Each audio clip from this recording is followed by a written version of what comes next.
В Верхнем Чое под Сыктывкаром прошли командно-штабные учения с применением армейской техники и крупнокалиберных пулеметов.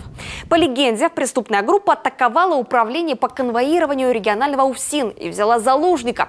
К боевой операции привлекли региональные подразделения УФСБ, ФСО, УФСИН, МВД и других силовых структур.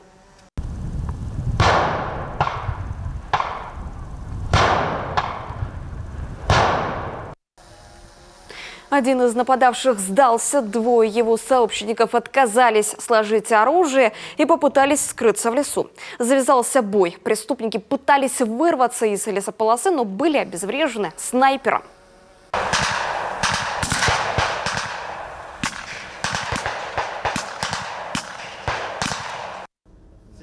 По словам руководителя оперативного штаба начальника УФСБ России по Коми Владимира Шуровского, цели и задачи учений достигнуты.